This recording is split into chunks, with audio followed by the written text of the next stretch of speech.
Isaías 32, versículo 14. Isaías 32, versos 14 e 15.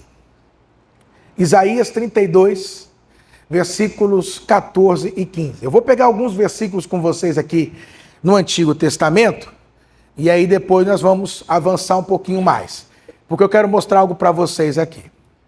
Vamos ler lá então, queridos? Está escrito o seguinte, ó. Porque os palácios serão abandonados, a multidão da cidade cessará, e as fortificações e as torres servirão de cavernas para sempre, para a alegria dos jumentos monteses e para o pastos dos rebanhos. Olha agora o próximo versículo. Até que, olha que coisa, hein? Quer dizer, haverá uma situação aí difícil, complicada, desolações, como você viu no versículo 14. Só que ele diz que isso vai durar até onde? Até que se derrame sobre nós o Espírito lá do alto. Então o deserto se tornará em campo fértil, e o campo fértil será reputado por um bosque. Diga graças a Deus. Pastor, então o que seria a cereja do bolo? Depois de tudo que tratamos nessas últimas semanas, o que nós vamos tratar aqui hoje? Diga comigo assim, Espírito Santo. Oh, glória! Então assim, queridos, depois de tudo que eu já falei com vocês, faltou falar do Espírito Santo. Por quê, pastor? Porque o Espírito Santo, ele está intimamente ligado com a nova criatura. Nós vamos observar isso.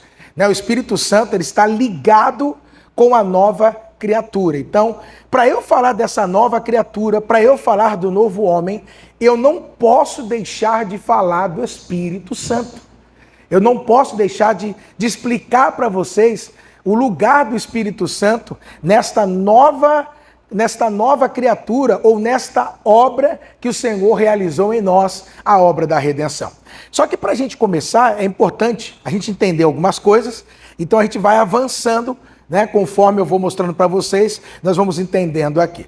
O que é muito interessante para vocês entenderem? Primeiramente, a gente sabe que a Bíblia ela é dividida em duas partes. Obviamente que essa divisão foi feita posteriormente, bem posteriormente, ou seja, essa divisão não tinha no tempo dos apóstolos, até, digamos, o terceiro século, até o segundo século, não tinha ainda essa divisão muito clara, mas posteriormente essa divisão ela foi feita entre o Antigo e o Novo Testamento. Para mim foi ótimo que foi feito isso, porque realmente isso nos dá assim, uma clareza de algumas coisas que a gente precisa entender. Então, no Antigo Testamento, o que a gente observa sobre o Espírito Santo?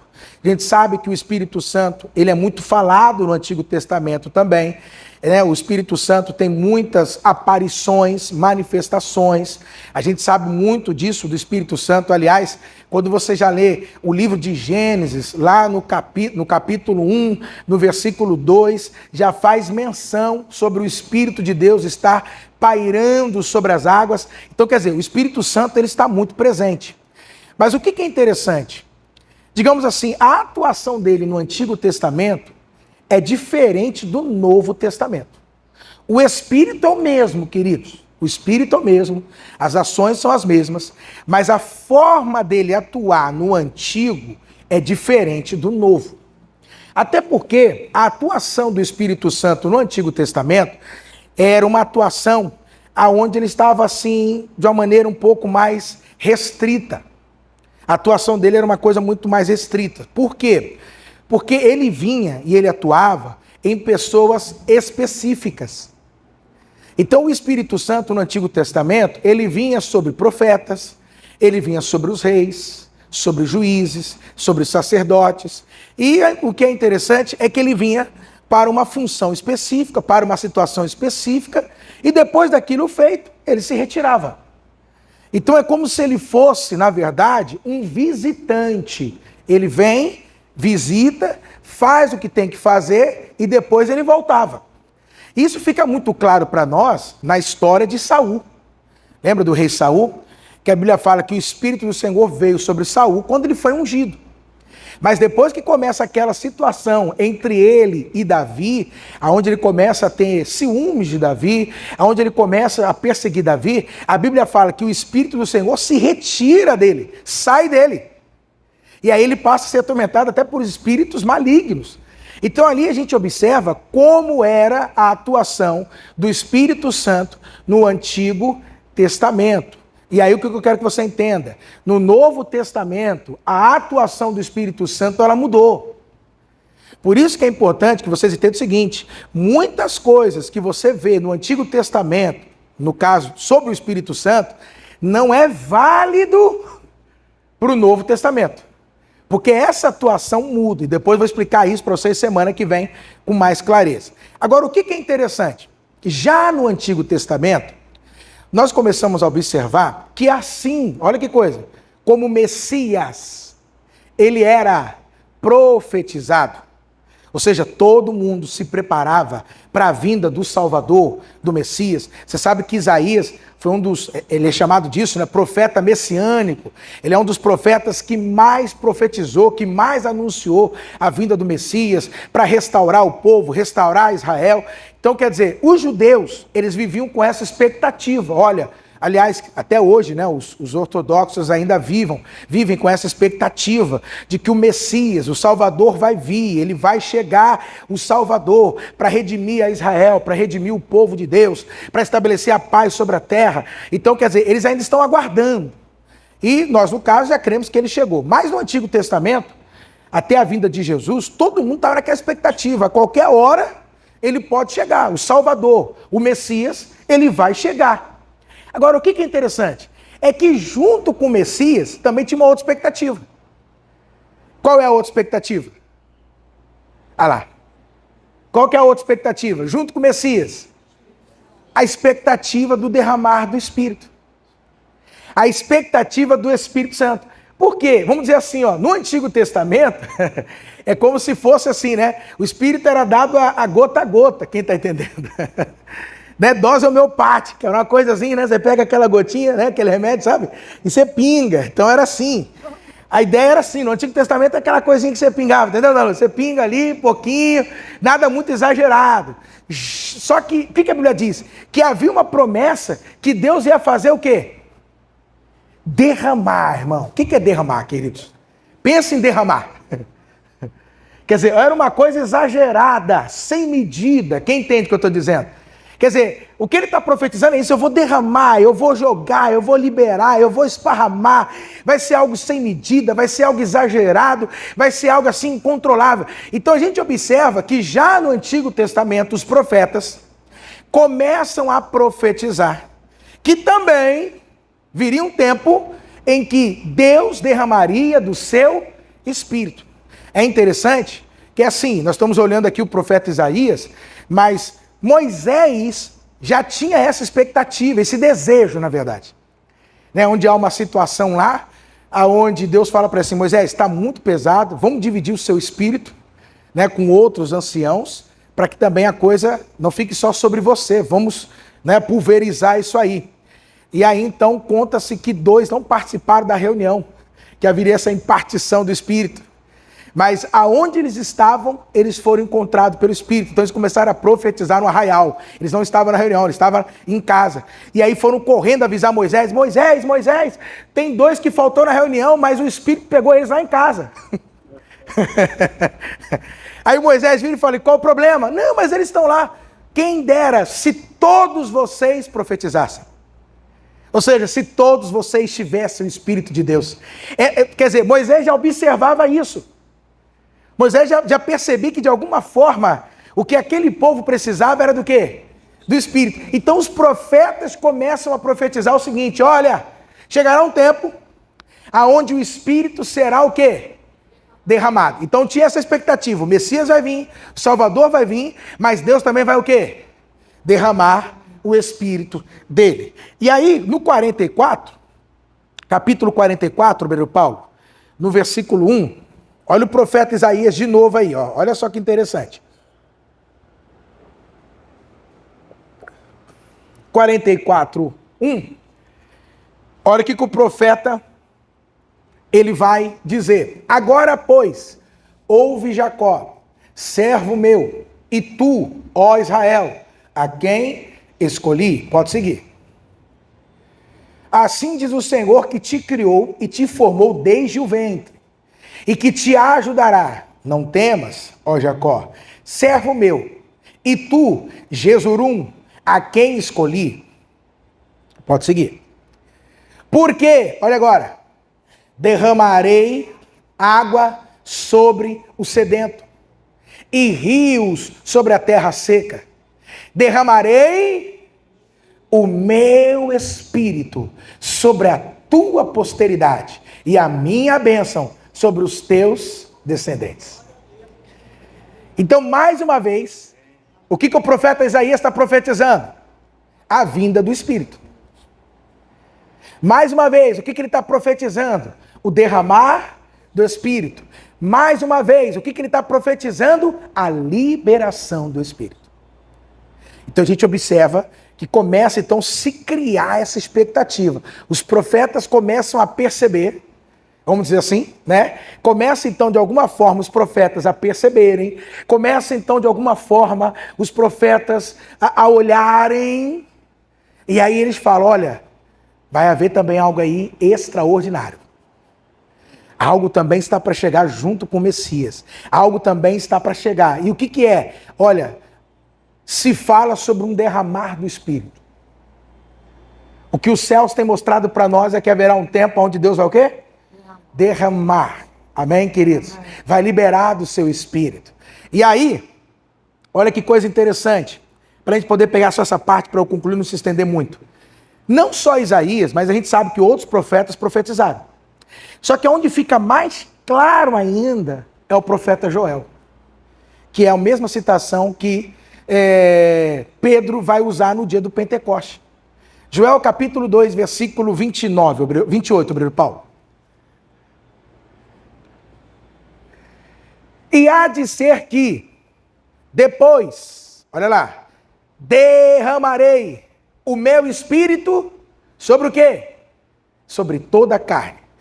Joel já está mais à frente de Isaías. Então a gente observa que essa expectativa já estava crescendo muito. E é interessante que Joel, né, Isaías vai falando assim ainda meio, não tão claro. Ele fala: olha, terra seca, ao sedento, água, derramarei do meu espírito. Só que quando chega em Joel ele tem a percepção clara do que seria esse derramado do espírito. Então ele diz que Deus vai liberar o Espírito dele, vai derramar o Espírito dele, ou seja, nós vamos passar para uma outra dispensação, para uma nova ação agora do Espírito sobre a terra e sobre nós. E o que isso vai causar, Joel? Olha o que ele diz: vossos filhos e vossas filhas profetizarão. Então quer dizer que o ato de profetizar agora não será mais exclusivo de quem? De alguns. Mas agora vai ser liberado total, liberou geral. Quem está entendendo agora? Quer dizer, aquele desejo, lembra que Moisés falou? Como é quem dera que todos pudessem profetizar. Vai se cumprindo aqui, né? É uma expectativa que nós sabemos que vai se cumprir. Mas que Joel está mostrando, é isso que vai ser mesmo, hein? Quando o Espírito vier, todos poderão o quê? Profetizar. Eu não vou falar sobre isso agora, tá? Quem sabe a gente vai tratar em uma escola de profetas, algo do tipo, para você entender qual é a atuação do Espírito de profecia nos dias de hoje. Mas assim, ele está dizendo agora que tanto, e aí que é interessante, que tanto homem quanto o quê? Com mulher, independente do gênero. Percebeu? Independente do gênero, pode ser homem, pode ser mulher, vão o quê? Profetizar. Então, para alguém profetizar, ele precisa de ter o quê? Do Espírito. Quando a gente lê as cartas aos Coríntios, que Paulo, quando ele traz nos capítulos 12 e 14, principalmente o 14, né, que ele vai tratar ali sobre o Espírito de profecia, ele fala: todos podeis profetizar. É interessante eu falar sobre isso, deixa eu abrir aqui um parênteses, por quê? Porque muitos ainda têm a ideia que não, o profetizar ainda é exclusivo a alguns. E eu estou falando de igreja evangélica. Né? A gente às vezes olha, não, aquele ali é um profeta de Deus, olha, aquele ali conhece o seu oráculo de Deus. Ele está dizendo que qualquer um pode profetizar. Agora, a coisa, irmão, generalizou, liberou geral. Qualquer um, não é algo exclusivo para alguns. Nós não podemos esquecer que estamos na nova aliança, no Novo Testamento. Por isso que eu falo muito para vocês, quando eu prego aqui, eu tenho muito cuidado e respeito, porque o mesmo Espírito que está aqui, está aí. Não há diferença. O mesmo Espírito que habita em mim, habita em vocês. E aí, o que testifica aqui, tem que testificar aí. Porque se não testificar aí, opa, há uma discordância. Né? E o que é interessante é que a orientação do Novo Testamento é julgue as profecias. Então não saia dizendo amém, amém, amém, glória a Deus. Nunca saia dizendo isso. Você pode julgar a profecia. Nós temos autoridade para tal coisa. Peraí, calma aí. Rapaz, não está testificando aqui? Como não? Não está, querido. Desculpa. Eu vou orar, vou ver o que Deus vai me dirigir nessa questão aí, mas não está em acordo. Entende? O Espírito não está testificando aqui. Não tem problema nenhum você fazer isso na nova aliança. Amém? Nós somos autorizados a julgar as profecias. Quem está entendendo? Amém. Até porque os profetas dos dias de hoje não são como os profetas do Antigo Testamento. É diferente. Eles eram profetas escriturais, escrituras. Aquela ali, sim, a gente não pode, de maneira nenhuma, julgá-las. Isso não. Agora, se eu profetizar na vida de vocês podem julgar, concordar e desacordar, não tem problema nenhum. Ok? E ninguém está rejeitando nada de Deus. Quem entendeu o que eu estou dizendo? Amém. Então que fique claro isso. Fecha. Vossos filhos e filhas irão o quê? Profetizar. Então ele está mostrando para nós como que seria esse derramar do Espírito. O que ia acontecer? Aí ele segue. Os velhos. Cadê os velhos? Cadê os 60 a mais aí? Vamos lá, 60 a mais. Cadê os 60 a mais? O que ele está dizendo? Olha, esse Espírito não faz diferença de faixa etária. Quem está entendendo? Quer dizer, pode ser homem, pode ser mulher, amém? Pode ser idoso, e idosos vão passar o quê? O que eles vão fazer os velhos? Eles terão sonhos. É interessante ele falar isso. Sabe por que ele fala de sonho? Porque vamos falar a verdade. Se você reparar, quem sonha é jovem. Já percebeu isso? Os jovens é que tem sonho. Eu tenho um sonho de casar, eu tenho um sonho de construir minha casa, eu tenho um sonho de realizar. Quando a pessoa ela vai envelhecendo, ela olha para trás, ela fala, já conquistei isso, já conquistei aquilo, alcancei aquilo outro. Eles vão parando de sonhar. Entendeu? Porque ele olha e fala, tá bom. Só que o que ele está dizendo? Que o Espírito vai dar o que para eles? Sonhos. Amém? Para que eles não parem do quê? De ter sonhos, de sonhar. Amém? Cadê os 60 a mais aí? Fala para eles assim, não pare de sonhar, viu? Não pare de sonhar. Sonhe. Amém? Agora, o que é interessante? E os jovens? Quer dizer, é só para os idosos? Não, jovem também. Só que os jovens terão o quê? E não é interessante? Porque, na verdade, assim, os jovens sonham, mas quem tem a visão da vida são os idosos. Porque eles têm a experiência, então eles olham para a vida. Não é? E eles sabem, não vai por aí, não faz isso. Só que ele diz que a coisa vai ser invertida. Olha que coisa interessante. Os idosos vão sonhar e os jovens passarão a ter o quê? Visões. Amém? Vão olhar para o futuro, vão entender o futuro. Olha que coisa interessante, queridos. De alguma forma, eles terão essa atuação. Então, olha o que ele está dizendo. É isso que vai acontecer quando o Espírito for derramado. E aí, para concluir, olha o 29. Verso 29. E também, sobre quem? Sobre os servos e sobre as servas. Aqui, sabe o que ele está falando? Os escravos. Quer dizer, nem os escravos ficarão de fora. Ele está dizendo, vai ser um derramar geral sobre toda a carne, aonde o Espírito será derramado de forma ilimitada e incondicional. Então a gente precisa, querido, se ater nisso aqui para você entender como seria essa atuação do Espírito Santo, esse derramar do Espírito Santo. Em Joel ficou muito claro isso para nós. Então você imagina, quando Joel profetiza isso, como é que fica o povo naquele tempo? Meu Deus! Então quer dizer que as meninas, as mulheres também poderão profetizar? Sim. Quer dizer que os idosos poderão profetizar? Quer dizer que os jovens poderão? Quer dizer, vai ser um... Meu Deus, como é que vai ser essa atuação do Espírito Santo? Independente da camada social, independente de quem seja. Como é que vai ser isso? Então se criou muito essa expectativa. Sobre a vinda de quem? Do Espírito também. E sempre dessa forma, derramar. Olha lá. Naqueles dias, derramarei. Não será algo mais limitado. Quem está entendendo, igreja? Vai ser algo exagerado e abundante. Quem está entendendo? À vontade, lá vão ter. Quem está entendendo? Vai ser assim. Amém?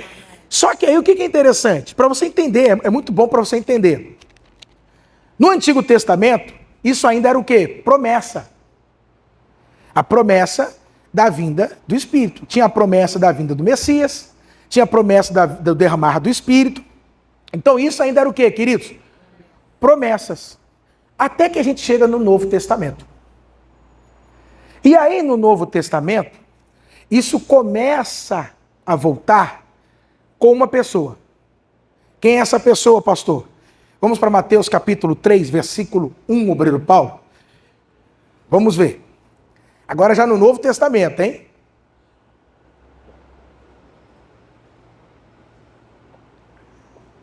Já no Novo Testamento agora. Mateus 3:1. Vamos ver lá agora. Lembrando, no Antigo Testamento ainda isso aí era o quê? Uma promessa, era uma promessa, né? Era uma promessa que em algum momento isso ia o quê? Se cumprir. Então ele diz assim, ó. E naqueles dias apareceu João. Opa! Só que esse é o Batista, não é o evangelista, tá bom? Tem o Batista, que é o precursor de Jesus, que é aquele que veio na frente de Jesus. E tem o João, que é o discípulo. Deu para entender? Então, é importante que você entenda isso. Então ele diz assim, e naqueles dias apareceu João, o Batista, pregando no deserto da Judéia. Pode seguir, obreiro Paulo. Verso 2, isso. E dizendo, arrependei-vos, porque está próximo o reino de Deus. Pode seguindo, hein? A gente vai até o 11. Porque este é anunciado pelo profeta Isaías. Aí o Mateus agora, ele faz um comentário dele, tá? Então ele fala, apareceu João Batista, e aí ele vira e fala, olha, esse João Batista é aquele que Isaías profetizou. Para mostrar, lembra, quem esteve aqui quarta-feira com a gente vai lembrar, né, que o próprio Jesus testifica sobre João Batista, e ele testifica até mesmo utilizando as escrituras para confirmar que João Batista era o tal profetizado, e ele, como Jesus, o Filho de Deus, o Messias também, atestando quem era João Batista. Então é muito importante porque os 4 evangelhos vão iniciar com João Batista, mostrando ele é o precursor, ele é aquele que está preparando o caminho para que o Messias pudesse vir. E aí ele vem o quê? Ele vai dizer, ele é aquele que Isaías disse, voz do que clama no deserto, preparai o caminho do Senhor e endireitai as suas veredas. Sabe o que eu acho interessante? Você sabe que isso aqui quem faz é o Espírito. Porque você imagina, eles pegam uma citação do Antigo Testamento, e aí ele traz dizendo, olha, essa citação se encaixa aqui, ó. Então aquilo que ele estava profetizando lá, se encaixa aqui, ó. Entra aqui. É aqui que entra. Então isso se chama discernimento. Quer dizer, ele discerniu aquele tempo, aquele momento, e aquela palavra, aquela profecia. Então ele está dizendo, olha, esse que Isaías diz lá, é o João Batista, que ele falou para preparar o caminho que surgiria no deserto. Segue, obreiro Paulo. Este João tinha suas vestes de pelos de camelo, um cinto de couro em torno dos seus lombos, na altura aqui, na cintura, né? E alimentava-se de gafanhotos e mel silvestre. Era um esquisitão, sim ou não? Sim ou não? Imagina, era um esquisito, né? Vai. Então, olha agora, ia ter com ele Jerusalém e toda a Judéia e toda a província adjacente ao Jordão. Então está dizendo que o pessoal da Judéia, né, a antiga Palestina, saía na direção do deserto para ouvir João. Aí eu pergunto, você acha que era frio no deserto? Sim ou não? Ou era calor? Hein? E às vezes tem gente que reclama, né, meu Paulo? Ai, tá calor, vou para a igreja hoje não, que sol. O povo ia para o deserto, irmão. Você entendeu? Calor, irmão. Aquele calorzão, querido, batendo na cuca, né? Para ouvir João Batista. E vamos ver como é que era a mensagem dele. Se era uma mensagem assim, né, coach. Como é que ele pregava, esse João Batista? Vamos seguindo, meu Paulo. E eram por eles batizados no Rio Jordão, confessando os seus pecados. Segue. E vendo ele muitos fariseus e dos saduceus que vinham ao seu batismo, diziam, olha a mensagem dele, que mensagem encorajadora, que mensagem empolgante. O povo saía de suas casas para o deserto para ouvir isso aqui, ó. Raça de víboras! Quem vos ensinou a fugir da ira? Parece que eu fico imaginando ele gritando, né? Vai! É a mensagem que o pessoal saía para ouvir, para você ver. Produzir, pois, frutos dignos do arrependimento. Vai. E não presumais de vós mesmos, dizendo, olha, temos por pai Abraão. Porque eu vos digo que mesmo destas pedras, Deus pode suscitar filhos de Abraão. Quer dizer, só porque vocês são judeus, que vocês acham que vocês têm pedigree, estão garantidos. Não, se Deus quiser, até essas pedras Deus faz filhos. Então a mensagem dele era tranquilinha? Como é que era a mensagem dele? Encorajador? O negócio era chumbo grosso, né, mano? O negócio era bravo. E você vê que o povo saía pro deserto, calorão, para ouvir isso aqui, irmão. Só chibatada. Só pau. Mas olha agora, próximo versículo. E também agora está posto o machado à raiz das árvores, e toda árvore, pois que não produzir bom fruto, meu Deus, imagina você ouvindo isso, é cortada e lançada no fogo. Era o conteúdo da mensagem dele. Vai. Eu, em verdade, vos batizo com água para o arrependimento. Então ele está explicando a missão dele, porque que ele fazia a coisa que ele fazia. Arrependimento.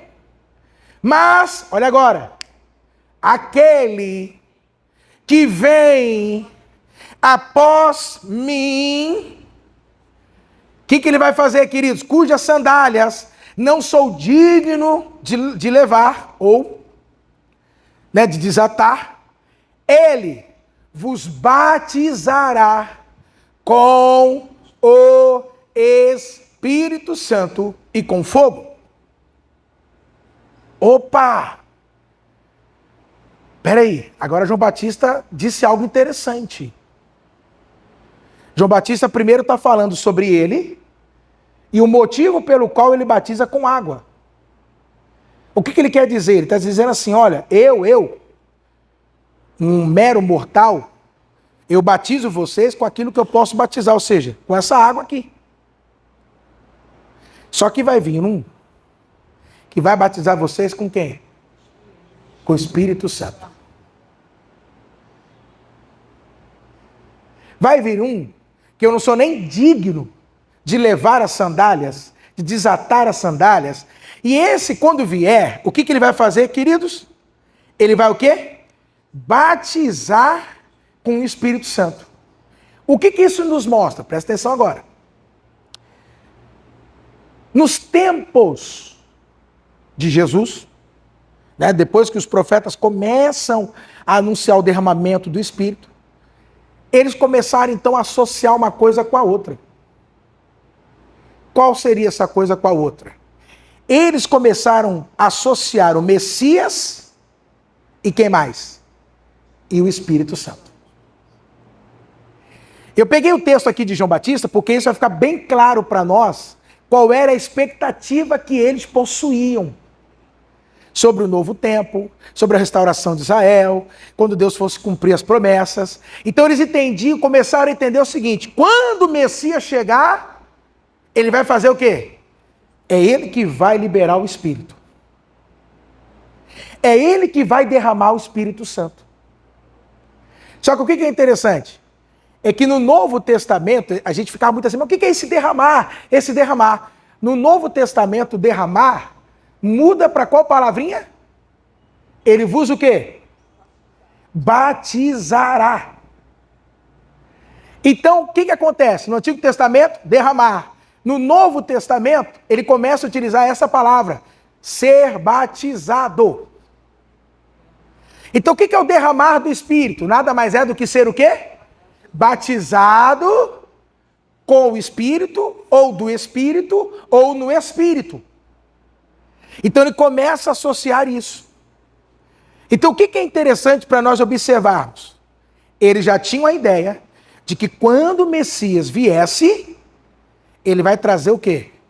O derramar, o batismo, o liberar do Espírito Santo. Quem está entendendo, queridos?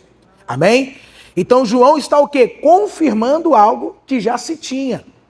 Que a promessa do derramar do Espírito estava conectado com a vinda do Messias. Você sabia disso? Vindo o Salvador, vem quem também?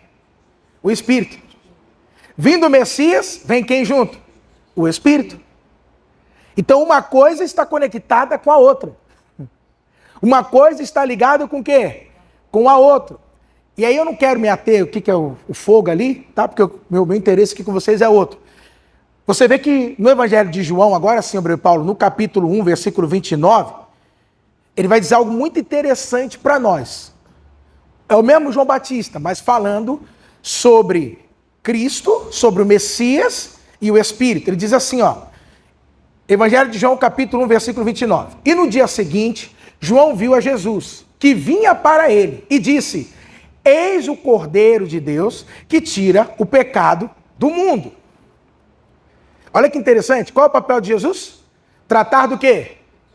Dos pecados. Mas segue. Esse é aquele do qual eu disse, após mim, vem um homem que é antes de mim, porque foi primeiro do que eu. E eu não o conhecia, mas para que ele fosse manifestado a Israel, vim eu. Por isso, batizo com água. Segue. E João testificou dizendo, eu vi, olha que forte, o Espírito descer do céu como uma pomba e repousar sobre ele. Segue. E eu não o conhecia, mas o que me mandou a batizar com água, esse me disse, sobre aquele que vires descer o Espírito e sobre ele repousar, esse é o que batiza com o Espírito Santo. O que está explicando para nós? Olha para mim para você não perder. O que está explicando para nós? Está dizendo o seguinte, né, falando para aquele povo, lembra lá do derramar do Espírito? Que o Messias é quem traria esse derramar? Aí João Batista falou assim, que Deus falou com ele. Quando você vê o meu Espírito repousando sobre ele, é esse aí o tal Messias que vai trazer o batismo do Espírito Santo. Quem é que vai trazer o batismo do Espírito Santo? Jesus Cristo. Quem é que trouxe o batismo do Espírito Santo? Eu não sei se você já está entendendo, irmão, algumas coisas aqui está te clareando. Mas olha o que ele está dizendo. O batismo do Espírito Santo só é possível, só chegou a nós, por quê? Por causa de quem? Por causa de quem, igreja? Por causa de quem, igreja? Por causa de Jesus. Interessante ou não? Olha o que ele está dizendo para nós. O que João Batista está dizendo? Olha, aquele que recebe o Espírito é aquele que vai dar o Espírito. É o que vai derramar. Por isso que Paulo vai dizer o seguinte, se não me engano aos Efésios, isso mesmo, capítulo 4, que ele subiu aos céus e concedeu dons aos homens. Falando sobre o quê? Sobre o batismo, sobre o derramar do Espírito. Amém até aqui? Só que até agora é só o quê, queridos? Promessa do quê, irmãos? Quem está percebendo que ainda é só a promessa? Amém? Agora o que é interessante? A promessa do Espírito. Jesus chegou, não chegou? Só que aí João Batista continua falando sobre o quê? É ele que vai o quê? Batizar com o Espírito. A promessa do Espírito está para se cumprir aí.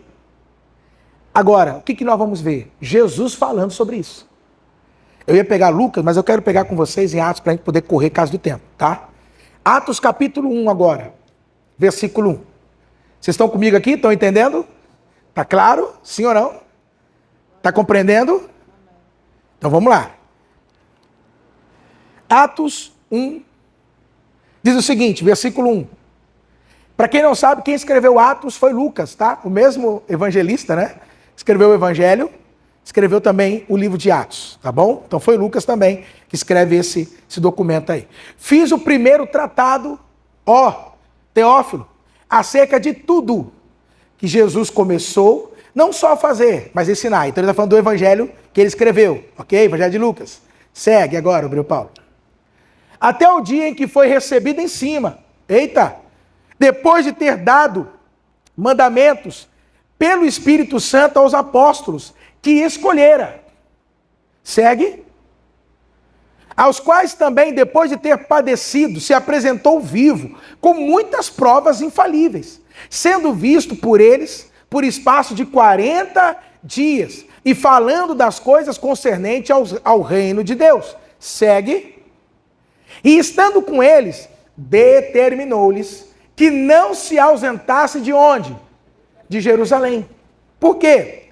Mas que esperasse a promessa do Pai. Opa! Que esperasse o quê? A promessa do Pai. Que disse ele, de mim ouvistes. Que promessa é essa, Jesus? Verso 5. Porque, na verdade, João, olha lá de novo, batizou com água, mas vós sereis batizados com o Espírito Santo, não muito tempo depois destes dias. O Antigo Testamento fala do derramar do Espírito. Vem João Batista, fala do derramar do Espírito. E agora quem está falando do derramar? É o próprio Jesus. Percebeu agora? O que Jesus está fazendo? Jesus está preparando eles para o cumprimento daquela promessa que Isaías profetizou, que Jeremias, Ezequiel, Joel, algo que até mesmo Moisés um dia declarou, quem me dera se todos profetizassem. Está percebendo ou não? Então Jesus está dizendo para eles assim, está chegando. Falta só um pouquinho.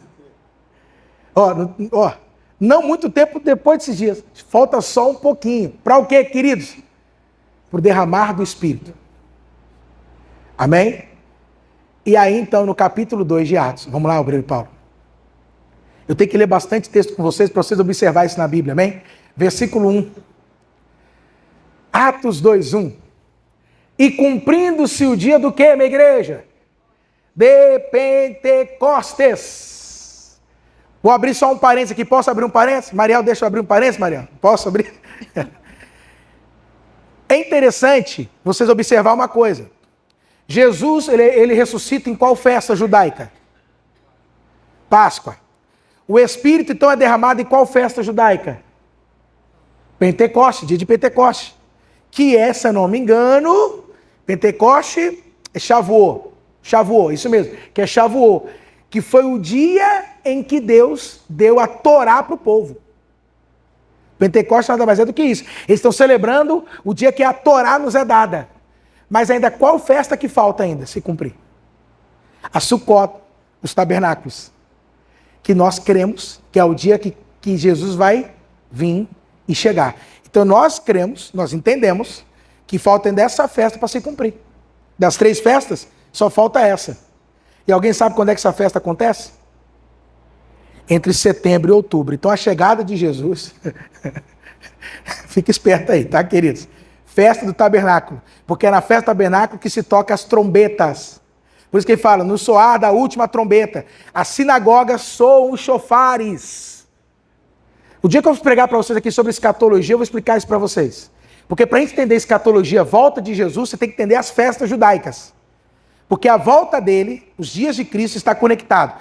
Tanto que nós, hoje, grande parte dos estudiosos, acreditam que Jesus nasceu entre setembro e outubro.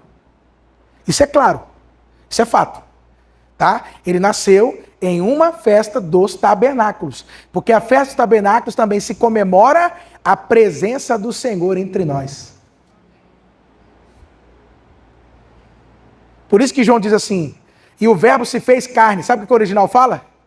E o verbo se tabernaculou entre nós. Festa dos tabernáculos. O Senhor está entre nós. Quem está entendendo? Então fica atento aí sempre nesse setembro, outubro, tá, crente? Fica ligado aí, tá bom? Mas isso é fato, tá? Festa dos tabernáculos, ainda falta se cumprir essa festa.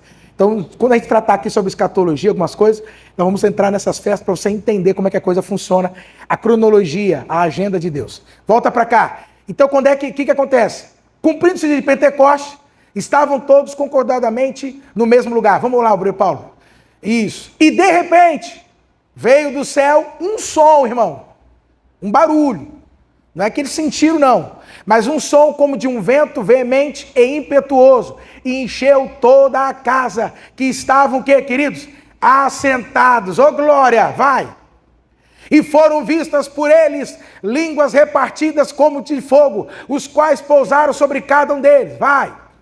E todos foram cheios do Espírito Santo e começaram a falar noutras línguas, conforme o Espírito lhes concedia que o quê? Que falasse. Quer dizer, eles ainda estão meio assim atordoados. O que está acontecendo aqui? Vai! E em Jerusalém estavam habitando ali judeus, homens religiosos de todas as nações que estão debaixo dos céus. Pode seguir, Bruno Paulo. E quando aquele som ocorreu, ajuntou-se uma multidão e estava confusa, porque cada um os ouvia falar na sua própria língua nativa. E todos pasmavam e se maravilhavam, dizendo uns aos outros, pois que? Não são galileus? Todos esses homens que estão falando? Vai. E como, pois, os ouvistes, cada um na nossa própria língua, em que somos o quê, queridos? Nascidos. Segue. Aí fala das nações, tá? Partos, medos, elamitas, os que habitam na Mesopotâmia, Judéia, Capadócia, Ponto e Ásia. Vai, Bruno Paulo. Frígia, Panfilha, Egito, olha quem estava lá, né? O pessoal. Cirene, forasteiros romanos, tanto judeus como prosélitos, vai. Cretenses, árabes, olha que interessante. Todos nós temos ouvido em nossas próprias línguas falar do quê? Das grandezas de Deus. Aí você começa a entender a atuação do Espírito, né? Falar do quê? Segue, obreiro Paulo. Pode seguir que a gente vai até 18 aí. E todos se maravilhavam, estavam perplexos, dizendo uns para os outros. O que isso quer dizer? O que está acontecendo? Olha só, vai olhando. Olha lá, irmã Soraya. E alguns ficavam o quê? Zombando deles. Dizendo, estão cheios de moço. O que é isso? Bebida forte, vinho. Esse pessoal, ó. Esse pessoal entornaram o caneco, mas o pessoal aí é festa, né? Então eles estão tornando o caneco. Alguns falaram assim, vai. Agora, Pedro, porém, olha que interessante isso aqui, eu acho muito interessante. Pondo-se em pé com os 11, levantou a sua voz e disse: homens judeus, e todos os que habitais em Jerusalém, sejai-vos isso notório e escutai as minhas palavras. Vai, obreiro Paulo. Esses homens não estão embriagados, como vós pensais, até porque é a terceira hora do dia, ou seja, é 9 horas da manhã. Você acha que o povo vai sair bebendo assim 9 horas da manhã? Para você ver como é que naquele tempo as coisas eram. Como é que pode? 9 horas da manhã você está bebendo? Não, ninguém faz essa loucura às 9 horas da manhã.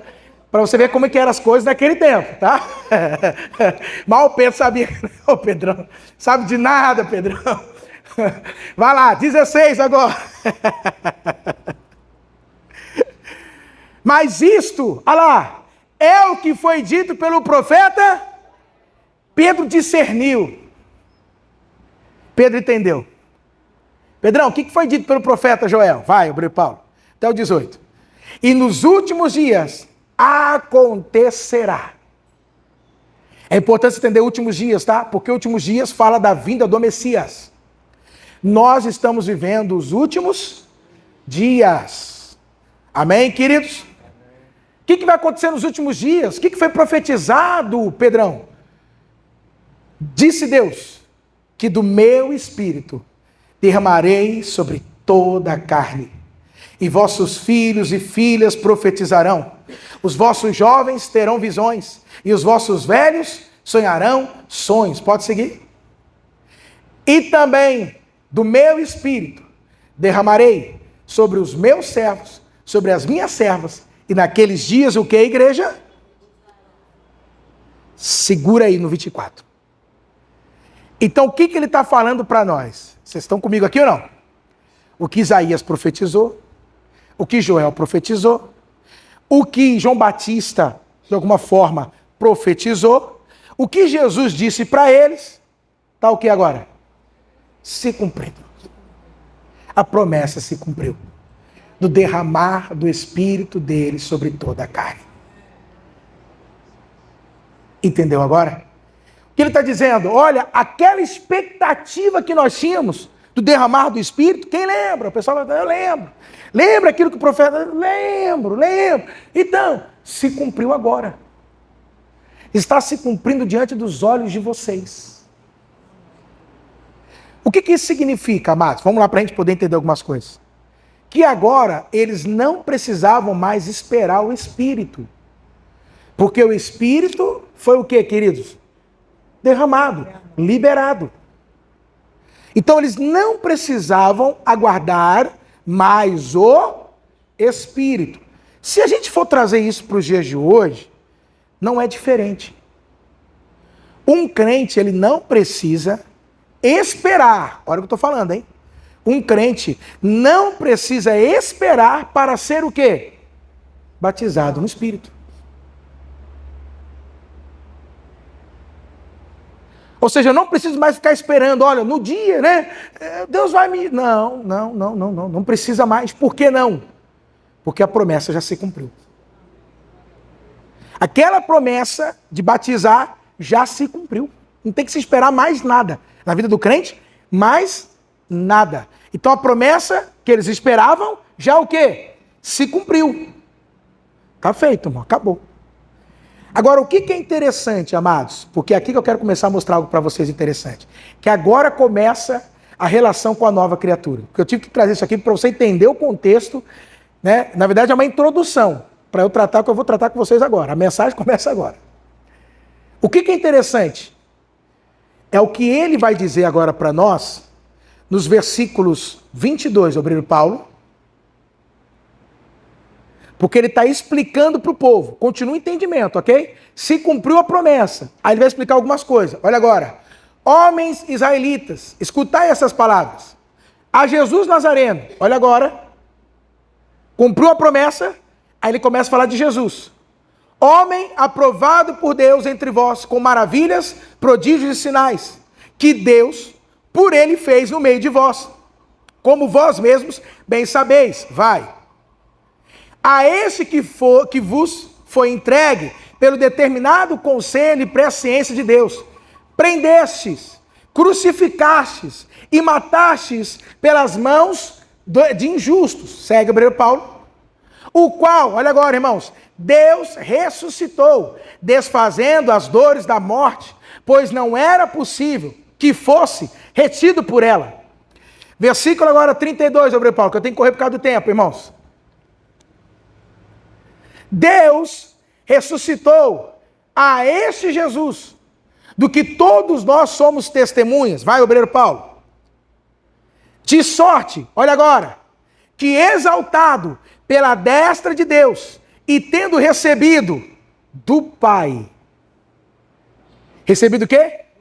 Do Pai. A promessa do Espírito Santo. Derramou isto que vós agora vedes e ouvis. Quer aplaudir? Fica à vontade. Olha para mim. Quando Pedro observa que o povo está orando, ele chega e fala, ó, está se cumprindo o que o Joel falou. Ponto. Agora, por que se cumpriu o que o Joel falou? Por causa de Cristo. Lembra que vocês prenderam, mataram, que foi crucificado, mas que ressuscitou? Ele só não ressuscitou, como ele também ascendeu aos céus, ele foi exaltado. E aí então, o Espírito está descendo Porque o Pai deu a ele a promessa do Espírito. E o que ele fez? Jesus derramou sobre nós o que vocês estão vendo acontecer aqui agora. Vamos entender os pontos aqui. Primeiramente, por que eles foram batizados no Espírito? Por que a promessa se cumpriu? Diga comigo assim, por causa da obra de Jesus. Só há Espírito Santo porque houve cruz. Meu Deus. O Espírito só é liberado por causa da cruz. O Espírito só foi liberado, como Pedro diz, porque ele morreu, mas ele ressuscitou e ascendeu aos céus. Por causa da obra de Jesus, o Espírito foi o que, queridos? Derramado sobre nós. Então, o Espírito só pode ser derramado por causa de quem? Por causa de Jesus e por causa da sua obra. Então entenda uma coisa, batismo no Espírito Santo está conectado com a obra de Jesus. Você sabia disso? Porque esse é o grande problema atualmente, principalmente na igreja pentecostal e não pentecostal. Por quê? Porque eles desassociam o evento do batismo do Espírito Santo com a obra de Jesus. Como se fosse algo independente. Não é assim? Tá, irmão, você creu em Jesus, você nasceu de novo, agora você tem que buscar o quê? Como se fosse algo independente. Não, isso está conectado. Vou dizer mais para vocês, presta atenção agora. O batismo do Espírito Santo, presta atenção, irmãos, é parte da redenção que o Senhor nos trouxe, o nosso Deus Pai, por meio de Cristo.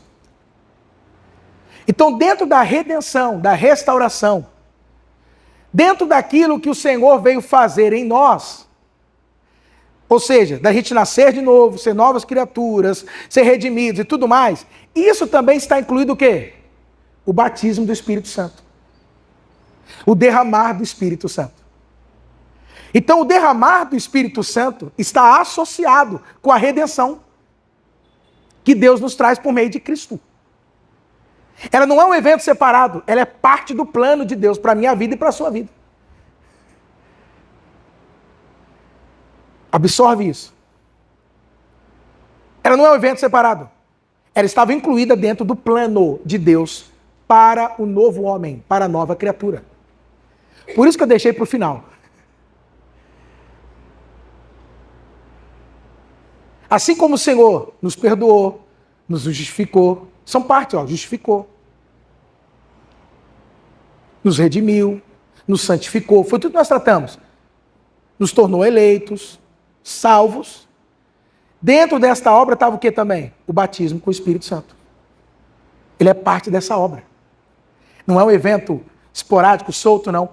Ele está junto, ele está incluído dentro disso. Olha isso, isso aqui são coisas que eu anotei, tá? Ontem. Toda a obra de Cristo, olha o que eu estou falando aqui, tem um propósito: derramar o Espírito Santo. Esse sempre foi o propósito de Deus. Colocar o Espírito dele dentro da gente. Esse sempre foi o propósito de Deus. Habitar em nós. O propósito máximo de Deus. Tudo aquilo que Jesus passou, viveu, sofreu, morreu, ressuscitou. Para quê? Para que o Espírito pudesse ser colocado em nós. Você sabia disso?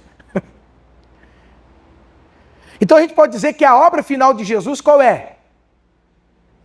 É o Espírito Santo.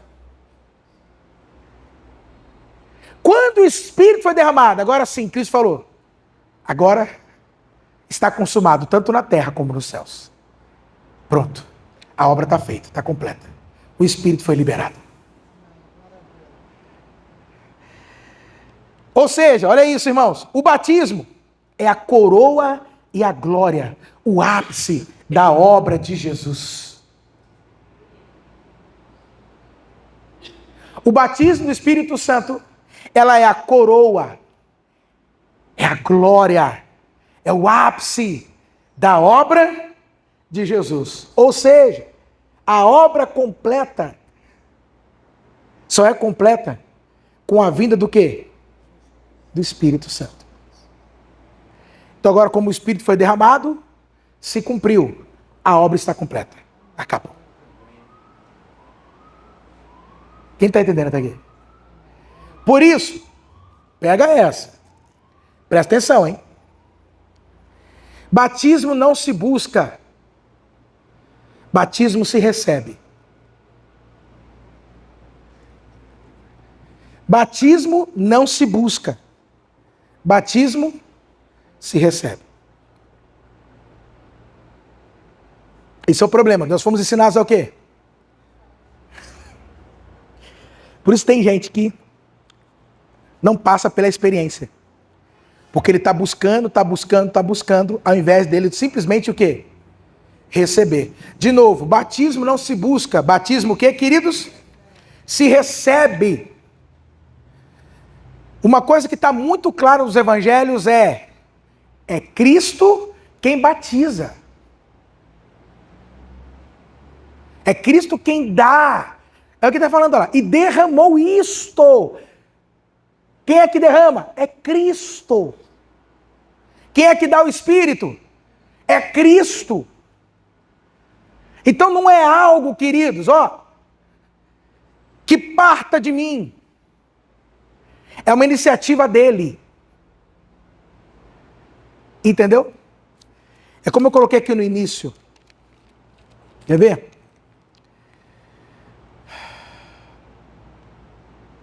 A disposição. Entendeu? Vem de quem essa disposição? Dele. O desejo é dele. Do Pai e do Filho. De derramar o quê? O Espírito dele sobre nós. Então, batismo, irmão, não se busca, se recebe. Diga assim, batismo. Fala com vontade. Eu sei que a mente só foi tão cauterizada. Tem que buscar o batismo, tem que buscar o batismo. Não. Tem que se receber o batismo. É ele que batiza. É você. Quem aqui já foi? Quem aqui foi batizado por alguém nas águas? Então, naquele momento ali, você chega, e seja lá quem foi que te batizou, ele te batizou, ele te colocou. É interessante que eu lembro do meu batismo, eu simplesmente fiquei parado, e aí o pastor veio, no caso o pastor Jaime veio, e me batizou. Eu só me entreguei a ele. Batismo é isso. É o quê? Você se render totalmente a Jesus e deixar. Jesus, derrama o teu Espírito. Batiza. E ele batiza. O batismo não se busca. É algo que o quê, queridos? A única condição para receber o Espírito Santo é a obra de Jesus. Ficou claro aqui para nós ou não? Os versículos 22 a 24, 32 a 33 diz, aquele que vocês mataram, esse que foi morto, ressuscitou. Aí ele está falando aqui. E não só ressuscitou, mas ascendeu aos céus. E lá nos céus, ele então derramou. Porque ele falou, eu vou para o céu e eu vou rogar ao Pai para que derrame o Espírito sobre vocês. Pronto, ao derramar, concluiu a obra. Então, queridos, a única condição para receber o batismo é a obra de Jesus.